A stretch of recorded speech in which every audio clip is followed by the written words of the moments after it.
Chopra education YouTube channel पर मैं हर्षई चोपड़ा आपका हार्दिक स्वागत करता हूं। मेरे प्यारे बच्चों, नीट 26 काउंसलिंग का शेड्यूल जारी हो चुका है और इसके साथ में जो चेंजेज हुए हैं वो मैं आपको यहां बता देता हूं, क्योंकि इसका इंफॉर्मेशन बुलेटिन भी जारी हुआ है। तो इसमें जो चेंजेज हैं 11 नंबर पेज पर, आप इंफॉर्मेशन बुलेटिन के 11 नंबर पेज पर देखेंगे तो इसमें जो जो चेंज हुए हैं वो साफ लिखा है। मैं आपको यहाँ स्पष्ट शब्दों में आसान भाषा में बता देता हूँ कि इस बार जो चेंज हुआ है वो ये है कि आपको फर्स्ट और सेकंड राउंड में अगर कॉलेज अलॉट हो जाती है और आप उसको ज्वाइन करना चाहते हैं तो फिजिकल रिपोर्ट करने की आवश्यकता नहीं है। फिजिकल रिपोर्ट उस कंडीशन में करना है कि आपको आगे अपग्रेडेशन नहीं चाहिए। जैसे फर्स्ट राउंड में अगर किसी कैंडिडेट को एम्स दिल्ली मिल जाता है, वो फर्दर आगे अपग्रेड क्यों करेगा, इसलिए उसको उस कंडीशन में फिजिकल रिपोर्ट करना है, यानी कि आगे अपग्रेडेशन नहीं चाहिए। अगर आपको अपग्रेडेशन चाहिए तो फिजिकल रिपोर्ट करने की आवश्यकता नहीं है। आइए मैं आपको यहाँ स्टेप बाय स्टेप समझा देता हूँ।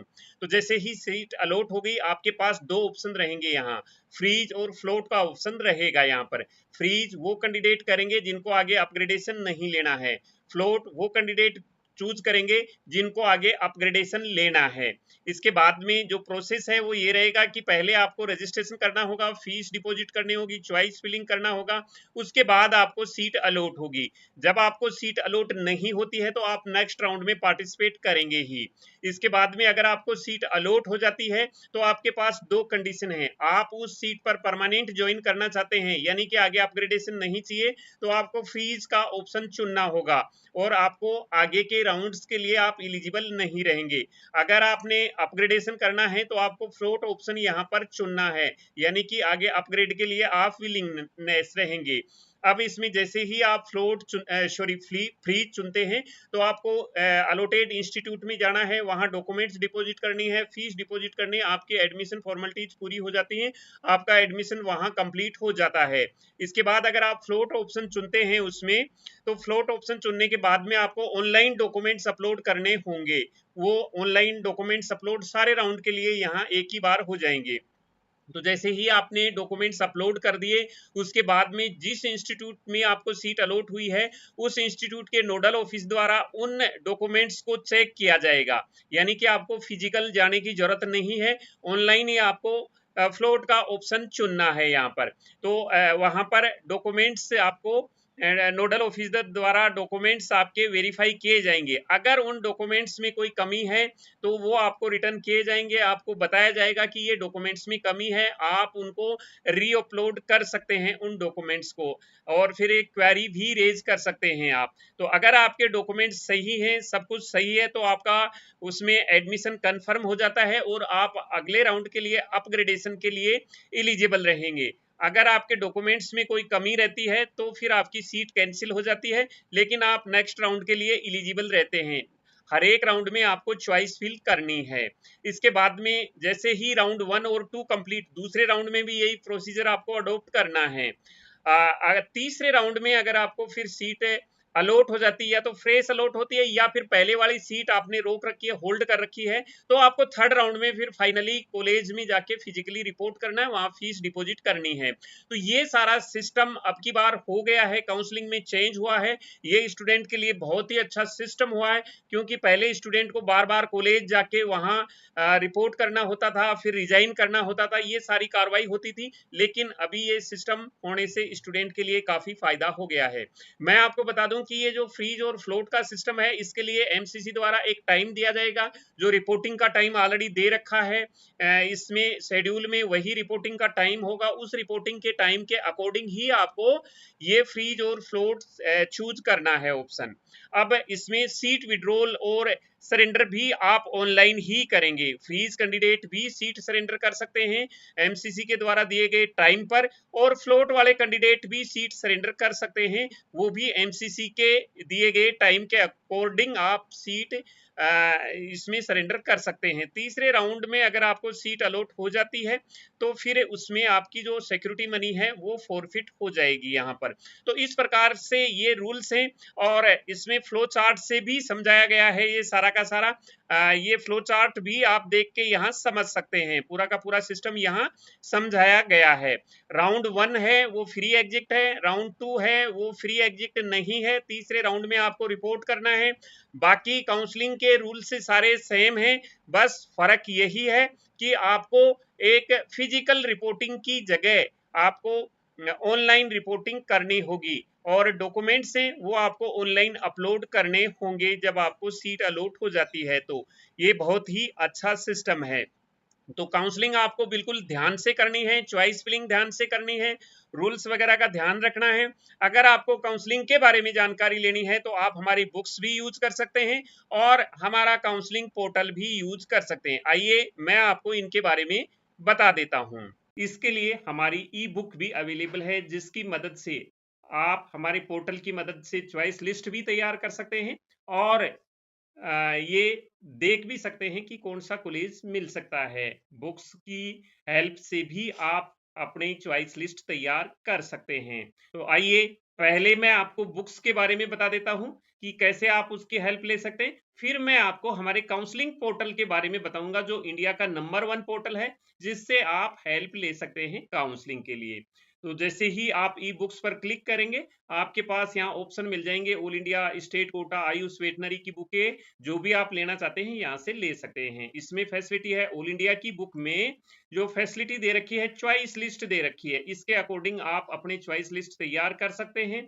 क्या फीस है, प्रायोरिटी ऑर्डर क्या रहना चाहिए, स्टेट कौन सा है, स्टेब्लिश ईयर कौन सा है, इसमें स्टेट वाइज बॉन्ड की डिटेल्स है, सीट मैट्रिक्स के बारे में जानकारी है और इसमें पिछले 3 साल की कट ऑफ दी गई है जिससे आप एक आइडिया लगा सकते हैं कि आपको इस साल कौन सा कॉलेज मिल सकता है। जैसे फर्स्ट राउंड में पिछली बार क्या कट ऑफ, सेकेंड राउंड में क्या, स्पेशल राउंड, स्टे राउंड में क्या रही थी, तो इससे एक आइडिया लगा सकते हैं।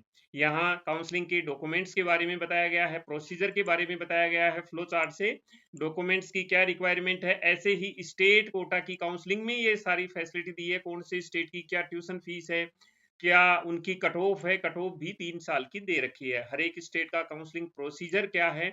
ऐसे ही आयुष और वेटनरी की बुक में ये सारी फैसिलिटी अवेलेबल है। अगर आपको कोई डाउट होता है तो आप इस कॉन्टैक्ट नंबर पर हमारे से आप कॉन्टैक्ट कर सकते हैं। आइए अब मैं आपको पोर्टल के बारे में बता देता हूं जिससे आपको 100% हेल्प मिलेगी और ऐसा पोर्टल कहीं भी नहीं मिलेगा जो मैंने अपने प्रैक्टिकल के आधार पर तैयार किया है। तो आइए मैं बता देता हूं आपको पोर्टल के बारे में। जैसे ही ये प्लान लेने के बाद आप लॉगिन करेंगे तो इस प्रकार का इंटरफेस आपके सामने आएगा। आपने जिस ईमेल आईडी से ये प्लान ले रखा है उसी ईमेल आईडी से आपने लॉगिन करना है। लॉगिन जैसे ही आप लॉगिन करेंगे ऐसा आपको इंटरफेस मिलेगा, यानी कि हमारा जो पोर्टल है इसका आपको एक्सेस मिल जाएगा। अब इसके अंदर देखो साइड में मेनू बार में डैशबोर्ड है, कट ऑफ है, कॉलेज प्रेडिक्टर है, चॉइस लिस्ट हेल्पर है, fees bond, seat matrix, counselling, ये सारे के सारे मेनू हैं और ये आपके लिए काफी सारे इंपॉर्टेंट हैं। डैशबोर्ड जो आप देख रहे हैं इसमें हम लेटेस्ट अपडेट डालते रहेंगे, जैसे जैसे काउंसलिंग के बारे में अपडेट होगी यहाँ पर आपको वो सारी अपडेट्स मिल जाएंगी। इंपॉर्टेंट अनाउंसमेंट भी आपको डेली का यहाँ पर मिल जाएगा, यानी आपको एक ही जगह सारी चीजें मिल जाएगी यहाँ पर। अब मैं आपको यहाँ सबसे पहले कॉलेज प्रेडिक्टर के बारे में हैं। तो जैसे ही कॉलेज प्रेडिक्टर पर क्लिक करेंगे यहाँ से आप सिलेक्शन कर सकते हैं। जैसे आपको ऑल इंडिया कोटा 15% की आपको रैंक देखनी है तो यहाँ ऑल इंडिया सेलेक्ट कर लेंगे। कैटेगरी मान लो आपकी EWS है, कोर्स आपका MBBS के लिए आप देखना चाह रहे हैं और गवर्नमेंट सीट के लिए देखना चाह रहे हैं, कौन से राउंड में देखना चाह रहे हैं। मान लो मैं राउंड 2 में देखना चाह रहा हूं कि मेरे को राउंड 2 में कौन सा कॉलेज मिल सकता है। अब रिजल्ट आने के बाद आपकी एक्यूरेट रैंक आ जाएगी तो वो रैंक आप यहाँ ड्रॉप करेंगे। जैसे मान लो आपकी 14,000 रैंक आ गई, यहाँ पर 14,000 यहाँ ड्रॉप करने के बाद प्रेडिक्ट नाउ पर क्लिक करेंगे तो ये आपके पास में पूरी सिचुएशन आ गई, कौन से कॉलेज आपके लिए टफ कंडीशन है, कौन से कॉलेज आपको आपके लिए मॉडरेट हैं, ये सारा का सारा पूरी कॉलेजों की लिस्ट आ जाएगी। यहाँ जितने सारे सेकंड राउंड में कॉलेज होंगे उनकी पूरी की पूरी मॉडरेट कौन से कॉलेज हैं जिनकी संभावना आपको कम है, टफ कौन से कॉलेज हैं जो नहीं मिल सकते, इसके बाद सेफ के लिए आप कौन कौन से कॉलेज के लिए हैं। तो इस प्रकार से ये पूरी की पूरी आप लिस्ट देख सकते हैं, किसी भी राउंड की देख सकते हैं कि कौन से राउंड में आपको कौन सी कॉलेज मिल सकती है।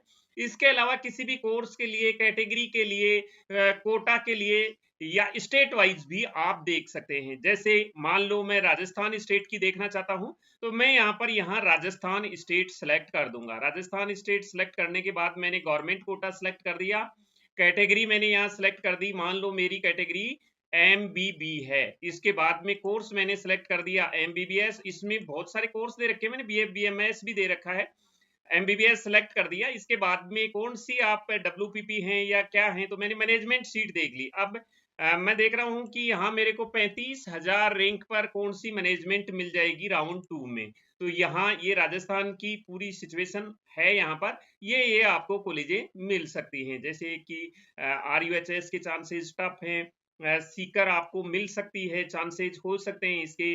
इसके बाद में ये कॉलेज आपके लिए बाकी कॉलेज सेफ हैं। तो इस प्रकार से आप देख सकते हैं और इसके अकॉर्डिंग आप प्लानिंग कर सकते हैं। अब इससे आप चॉइस लिस्ट भी बना सकते हैं, ये बहुत ही बढ़िया फैसिलिटी दी है मैंने। चॉइस लिस्ट बना सकते हैं और चॉइस लिस्ट को सेव कर सकते हैं एज ए PDF। दूसरी चीज मैं आपको एक चीज यहां बता दूं, हमारे सॉफ्टवेयर की सबसे बड़ी खासियत ये है कि जो नाम आप कॉलेज सेलेक्ट करेंगे वही कॉलेज का सेम नाम आपको चॉइस फिलिंग के दौरान दिखेगा। वो मैं आपको बता देता हूं कैसे दिखेगा। जैसे मान लो आपने चॉइस लिस्ट तैयार करनी है, ऑल इंडिया कोटा की आप चॉइस लिस्ट तैयार कर रहे हैं, ऑल इंडिया कोटा 15% की तैयार कर रहे हैं। इसके बाद EWS कैटेगरी है आपकी या कोई भी कैटेगरी है, कोर्स में मैंने MBBS ले लिया, चलो यहाँ मैं BDS ले लेता हूँ। इसके बाद सिलेक्ट टाइप में गवर्नमेंट कर दिया है और यहाँ कैटेगरी लिख दी है मैंने 40,000। 40,000 100 लिस्ट पर क्लिक करूंगा, आपके सामने ये लिस्ट तो आई जाएगी कि ये आपके पास टफ हैं, ये मॉडरेट हैं, ये सेफ हैं। यहाँ नीचे एक चॉइस लिस्ट आप तैयार कर सकते हैं, यहाँ अपनी चॉइस लिस्ट। मान लो आपको टफ में से कोई कॉलेज यहाँ लेना है कि और मेरी इच्छा इस कॉलेज की है, मैं लेना, मिले या ना मिले लेकिन हमें फिल करने में कोई पैसे नहीं लगते हैं। मान लो मैंने यहाँ फिल कर दिया है अहमदाबाद का गवर्नमेंट डेंटल कॉलेज, ये BDS लिया है, MBBS में भी ऐसे हो सकता है। जैसे ही आप ऐड पर क्लिक करोगे ये आपकी यहाँ चॉइस लिस्ट में जुड़ जाएगा। यहाँ जैसे किसी भी ऐड पर करोगे ये नीचे चॉइस लिस्ट में जुड़ता जाएगा, नीचे आप देखेंगे ये चॉइस लिस्ट में जुड़ता गया। और इस चॉइस लिस्ट को आप एज इट इज, ये जो कॉलेज का नाम दे रखा है ये चॉइस फिलिंग भी आपको सेम कॉलेज का नाम मिलेगा, वहां फिल्टर करके आप डाल सकते हैं। ये सबसे बड़ी फैसिलिटी है इंडिया के किसी भी काउंसलिंग पोर्टल में, जो मैं आपको ये फैसिलिटी दे रहा हूं किसी में भी नहीं मिलेगी। क्यों? मैं ये प्रैक्टिकल करता हूं और मैं भी इसी सॉफ्टवेयर का यूज करता हूं। अब जैसे मान लो आपको इसमें चॉइस, तो आपने ये लिस्ट तैयार कर ली, इसके बाद अप डाउन करना है किसी कॉलेज को। मैं इसको अप करना चाहता हूं नालंदा को, तो अप करूंगा तो ये यहाँ पर ऊपर हो जाएगी। फिर अप करना चाहता हूँ, डाउन करना चाहता हूँ, आप अप डाउन कर सकते हैं।